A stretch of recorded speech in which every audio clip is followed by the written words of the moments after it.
BSc nursing या फिर आपने जीएनएम 2 साल का आपके पास अगर एक्सपीरियंस है तो देखिए उत्तर प्रदेश आयुर्विज्ञान विश्वविद्यालय यानी सैफई इटावा के द्वारा ऑफिसर के लिए आवेदन कर सकते हैं। यहाँ पर ये अनरिजर्व के लिए 200 है, ओबीसी वालों के लिए 165 वैकेंसी है, ईडब्ल्यूएस वालों के लिए यहाँ पे 50 हैं, एससी वालों के लिए 109 है और एसटी वालों के लिए यहाँ पे 11 है। कुल मिला 535 वैकेंसी है। तो आप आवेदन करना चाहते हैं अगर बीएससी नर्सिंग है या फिर जीएनएम है तो आप आवेदन कर सकते हैं। इसके लिए आपको इस लिंक पे आना है, यहाँ पे आ जाना है, यहाँ पे लिखा है click here to register for new user, इसी पे टिक कर देना है। यहाँ पे आपको रजिस्ट्रेशन वाली बटन मिल जाएगी। अब यहाँ पे लिखा है सबसे पहले आपको यहाँ पे अपना हाई स्कूल मार्कशीट विथ यहाँ पे फर्स्ट नेम फिल कर देना है। यहाँ पे अगर मिडिल नेम है तो फिल कर देना है, नहीं तो यहाँ अगर लास्ट नेम है तो आपको यहाँ पे लास्ट नेम में अपना लास्ट नेम फिल कर देना है। अब यहाँ पे मुझे अप्लीकेंट फादर्स नेम यानी अप्लीकेंट फादर्स नेम क्या है वो आपको यहाँ पे फिल कर देना है, अप्लीकेंट मदर्स नेम क्या है वो यहाँ पे फिल कर देना और आपकी डेट ऑफ बर्थ क्या इस कैलेंडर से आपको सिलेक्ट कर लेनी है। यहाँ पे आप कितने साल कितने महीना कितने दिन के हो जाएंगे वो यहाँ पे कैलकुलेट होके आ जाएगा। यहाँ पे आपको एक मोबाइल नंबर फिल कर देना है, सेम यहाँ पर अभी नंबर आपको फिल कर देना है, एक ईमेल आईडी यहाँ पे आपको फिल कर देनी है और सेम यहाँ पे ईमेल आईडी की पुष्टि कर देनी है। ये वाला जो कैप्चा कोड यहाँ पे शो हो रहा है वो आपको इस बॉक्स में फिल कर देना है, उसके बाद रीवेरीफाई आपको कर देना है। तो देखिए जो भी आपने डिटेल फिल करी है वो सारी डिटेल यहाँ पे आपको देखने को मिल जाएगी। एक बार ये सारी डिटेल आपको चेक कर लेना है, कोई गलत तो नहीं हुआ है। उसके बाद यहाँ पे आपको इन बॉक्सों को सभी पे टिक कर देना है, उसके बाद फिर से रीवेरीफाई कर देना है। अब देखिए जो भी डिटेल आपने फिल की है वो यहाँ पे आप देख सकते हैं। यहाँ पे देखिए आपका एप्लीकेशन नंबर जनरेट कर दिया गया है। अगर आप इस स्लिप को प्रिंट करना चाहते हो तो यहाँ से प्रिंट भी कर सकते हैं, नहीं तो यहाँ पे लगा गो टू एप्लीकेशन। देखिए आपको अब फॉर्म अपना फिल करना है तो यहाँ पे आपको टिक कर देना है। तो देखिए अब आपके सामने ऐसा इंटरफेस आ जाएगा। यहाँ पे आपकी पर्सनल डिटेल देखने को मिल जाएगी। अब यहाँ पे बुझा सबसे पहले यहाँ पे नेशनलिटी आपकी क्या है, तो देखिए यहाँ पे आपको इंडियन सेलेक्ट कर लेना, जेंडर मेल फीमेल क्या है वो यहाँ पे सेलेक्ट कर लेना, स्टेटस यानी आपसे शादी हो चुकी है तो आपको यस करना, अन्यथा आपको नो रहने देना है। अब डोमिसाइल ऑफ स्टेट यानी आप किस स्टेट के रहने वाले, उत्तर प्रदेश के हैं तो यहाँ पे उत्तर प्रदेश सेलेक्ट कर लेना है। अब यहाँ पे पूछ रहा है कि आप किस कैटेगरी से आते हैं, तो देखिए यहाँ पे एक चीज आपको ध्यान रखना है, अगर आप अदर स्टेट पे करोगे तो यहाँ पे अदर वाला ऑप्शन मिल जाएगा, आपको इस पे टिक करके अदर सेलेक्ट कर लेना है। तो देखिए हम ओबीसी से आते हैं तो ओबीसी सिलेक्ट कर लेंगे। अब यहाँ पे पूछा सब कैटेगरी के आपको यहाँ पे टिक करना है। देखिए सब कैटेगरी पर्सन विद डिसेबिलिटी, अगर आप डिसेबल पर्सन है दिव्यांग है तो आपको फर्स्ट सिलेक्ट करना है, डिपेंडेंट ऑफ फ्रीडम फाइटर है तो सेकंड करना है, अगर एक्स सर्विसमैन है तो आपको थर्ड सिलेक्ट कर लेना, अगर कोई नहीं है तो आपको नॉन सेलेक्ट कर लेना। अब यहाँ पे पूछा are you regular UP government employ, अगर हैं तो यस करना, अन्यथा आपको यहाँ पे नो कर देना और सेव एंड नेक्स्ट कर देना है। अब देखिए यहाँ पे आपसे करस्पॉन्डिंग एड्रेस के बारे में पूछा जाएगा। देखिए यहाँ पे आप ग्रामीण एरिया से आते हैं तो विलेज में यहाँ विलेज करके अपने गाँव का नाम डाल देना और यहाँ पे लिखा है लैंड 2 यानी यहाँ पे आप पोस्ट करके अपने डाकघर का नाम फिल कर देना और यहाँ पे आपको अपने डिस्ट्रिक्ट का नाम फिल कर देना। देखिए लाइन 1 और लाइन 2 और लाइन 3 तीनों में एड्रेस फिल करना कंपलसरी है। अगर आप शहरी एरिया से आते हैं तो यहाँ पे आपको अपने गली या फिर वार्ड नंबर या फिर मोहल्ले का नाम फिल कर देना है, शहर का नाम यहाँ पे डाल देना है और यहाँ पे डिस्ट्रिक्ट आपको फिल कर देनी है। यहाँ पे आपको अपनी कंट्री सेलेक्ट कर लेना, स्टेट क्या लगता है वो सिलेक्ट कर लेना और डिस्ट्रिक्ट क्या लगती है आपको वो सिलेक्ट कर लेना, एरिया का पिन कोड क्या वो यहाँ पे फिल कर देना।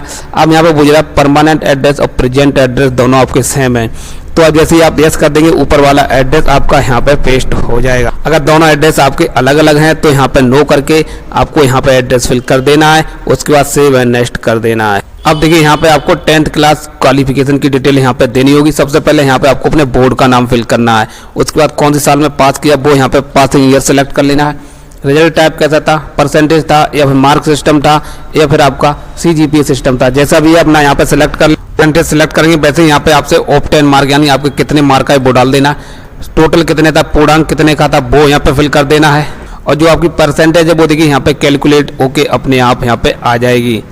आपने यहाँ पे देखिए हाई स्कूल की डिटेल फिल कर ली। अगर आप इसे हाइड करना चाहते हैं यहाँ पे आपको इसलिए यहाँ पे आपको एक माइनस का बटन मिलेगी, आपको जैसे यहाँ पे टिक करेंगे ये हाई स्कूल की डिटेल आपकी हाइड हो जाएगी। अब वैसे ही आपको इंटर की डिटेल फिल करनी, यहाँ पे आपको बोर्ड का नाम डाल देना, पासिंग ईयर डाल देना, रिजल्ट टाइप कैसा था वो आपको यहाँ पे सिलेक्ट कर लेना है, कितने मार्क्स का आए थे वो यहाँ डाल देना, टोटल मार्क कितने का था वो डाल देना और परसेंटेज यहाँ पे अपने आप आ जाएगी। अब देखिए यहाँ पे आपको ग्रेजुएशन और इक्विवेलेंट एजुकेशन, अब देखिए चाहे आप डिग्री की डिटेल दे दें चाहे आप डिप्लोमा अगर आपके पास जीएनएम है तो आप जीएनएम की डिटेल दे सकते हैं, अगर आपके पास बीएससी नर्सिंग है तो आपको डिग्री वाली सिलेक्ट कर लेना है।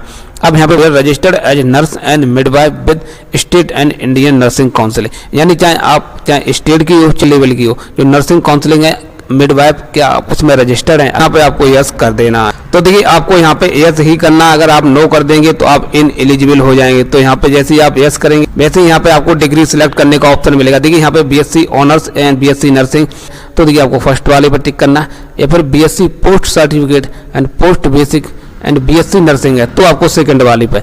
तो देखिए इनकी बीएससी नर्सिंग है तो हम फर्स्ट वाली पे टिक कर लेंगे। अब देखिए यहाँ पे आप name of the nursing council fill कर देना है, यानी नर्सिंग काउंसिल का नाम क्या वो डाल देना है। अब यहाँ पे पूछ रहा है रजिस्ट्रेशन नंबर, चाहे आप स्टेट गवर्नमेंट से रजिस्टर हो चाहे सेंट्रल गवर्नमेंट, दोनों का किसी एक का आपको यहाँ पर रजिस्ट्रेशन नंबर फिल कर देना है। आपकी जो बीएससी नर्सिंग है वो कुछ साल में फाइनल हुई उसकी पूरी डेट यहाँ पे आपको फिल करनी होगी। ईयर ऑफ पासिंग यानी आप किस साल में आपने बीएससी नर्सिंग फाइनल की है वो यहाँ पे आपको सिलेक्ट कर लेना है। जैसे ही आप यहाँ पे परसेंटेज सिलेक्ट करेंगे तो यहाँ पे देखिए आपको यहाँ पे ऑब्टेन मार्क कितने आए थे वो डाल देना है, और आपका टोटल पूर्णांक कितने का था वो यहाँ पे फिल कर देना, और यहाँ पे जो आपकी परसेंटेज है कैलकुलेट होके आ जाएगी। उसके बाद यहाँ पे आपको अदर क्वालिफिकेशन का ऑप्शन मिलेगा। देखिए अगर आपके पास अदर क्वालिफिकेशन को फिल करनी है तो आपको इसे छोड़ देना है और थोड़ा नीचे स्क्रॉल करके यहाँ पे आना है। अब अगला ऑप्शन यहाँ पे मिलेगा, देखिए एक्सपीरियंस का। एक्सपीरियंस डिटेल आपको फिल करनी होगी। एक्सपीरियंस डिटेल तभी आपको फिल करनी है जब आपने जीएनएम किया है। तो अगर आपके पास बीएससी नर्सिंग है तो एक्सपीरियंस डिटेल नहीं फिल करनी, जीएनएम किया है तो देखिए यहाँ पे आपको एक्सपीरियंस डिटेल फिल करनी होगी। एक्सपीरियंस है गवर्नमेंट तौर पे प्राइवेट तौर पे जैसा भी अपना सेलेक्ट कर लें, पोस्ट क्या थी आपकी वो सिलेक्ट कर लेना है, और यहाँ पे कब आपने सर्विस स्टार्ट करी थी, किस दिन आपको खत्म की थी उसकी डिटेल फिल करनी होगी। अगर आप कोई दूसरा भी एक्सपीरियंस देना चाहते हैं तो ऐड रो करके आप उसे भी ऐड करके उसकी डिटेल देना है, नहीं है तो आपको यहाँ पे सेव एंड नेक्स्ट कर देना है। अब यहाँ पे देखिए आपको सिटी ऑफ प्रेफरेंस सेलेक्ट करना होगा, यानी फर्स्ट आप कौन सा रखना चाहते हैं। जैसे मान लो हम उत्तर प्रदेश से हैं तो हम अपना उत्तर प्रदेश में रखेंगे। देखिए उत्तर प्रदेश के अंदर इतने सेंटर्स हैं जो बनाए गए हैं। जैसे मान लो हम फर्स्ट नंबर पे हम आगरा रखना चाहते थे, आगरा सेलेक्ट कर लें। वैसे ही आपको दूसरा प्रेफरेंस सेलेक्ट करना है, जैसे मान लो उत्तर प्रदेश में ही हमें रखना है तो हम उत्तर प्रदेश सेलेक्ट कर लेंगे, और यहाँ पे जैसे मान लो हमें झांसी रखना है तो हम यहाँ पे झांसी सेलेक्ट कर लेंगे। अगर आपको तीसरे में अगर कोई अदर स्टेट में जाना चाहते हैं तो अदर स्टेट में भी जा सकते हैं। तो हम देखिए उत्तर प्रदेश के अंदर ही तीनों प्रेफरेंस रखेंगे, तो हम यहाँ पे सेलेक्ट करके अब सेव एंड नेक्स्ट कर देंगे। अब देखिए यहाँ पे आपका डॉक्यूमेंट अपलोड करने का ऑप्शन आ चुका है। सबसे पहले देखिए आपको फोटोग्राफ अपलोड करना होगा। जो फोटोग्राफ का साइज है 50 KB से लेकर 200 KB के बीच में रहेगा, और सिग्नेचर का साइज है वो भी 50 से लेकर 200 KB के बीच में रहेगा। और बाद बाकी जितने भी डॉक्यूमेंट यहाँ पे अपलोड होंगे देखिए 100 KB से लेकर 1 MB तक यहाँ पे आप लगा सकते हैं।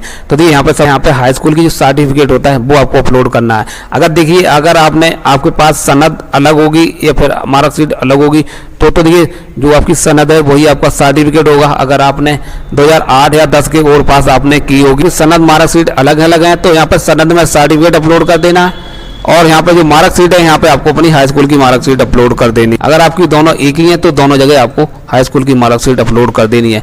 वैसे यहाँ पे आपको इंटरमीडिएट की जो आपकी मार्कशीट है वो अपलोड कर देनी है।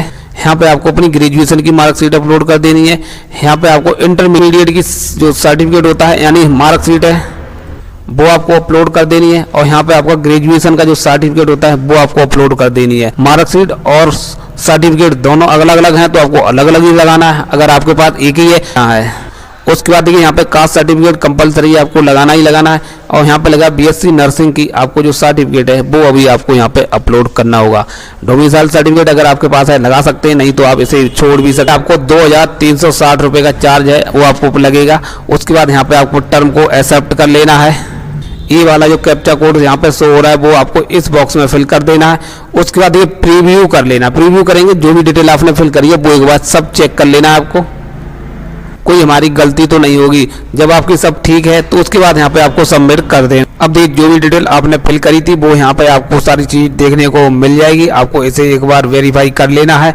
हमने इतने पेमेंट गेटवे आ जाएंगे, आप किसी के माध्यम से यहाँ पे पेमेंट कर देना है।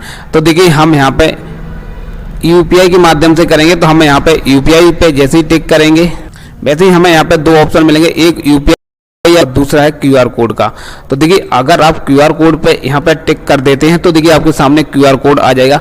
आपको किसी भी पेमेंट एप्लीकेशन से उसे स्कैन कर लेना है और पेमेंट कर देना है। तो देखिए हम यहाँ पे क्यूआर पे जैसे पे आपके सामने इस तरह का क्यूआर कोड आ जाएगा। अब देखिए आपको किसी भी पेमेंट एप्लीकेशन से इसे स्कैन करना है। यहाँ पे जो टाइमिंग शो हो रहा है आप इतने टाइम के अंदर आपको स्कैन कर देना है। तो देखिए हम इसे स्कैन करके पूरा प्रोसेस यहाँ पे कंप्लीट कर दे रहे हैं। अपने फॉर्म फिल किया था, यहाँ पे आपको सारी डिटेल देखने को मिल जाएगी। आपको इस फॉर्म को प्रिंट करके अपने पास सुरक्षित करके रख लेना है। तो आप इस तरह से अपना बिना कोई गलती किए आप नर्सिंग ऑफिसर के लिए फॉर्म फिल कर सकते हैं। वीडियो में जानकारी पसंद आई वीडियो को लाइक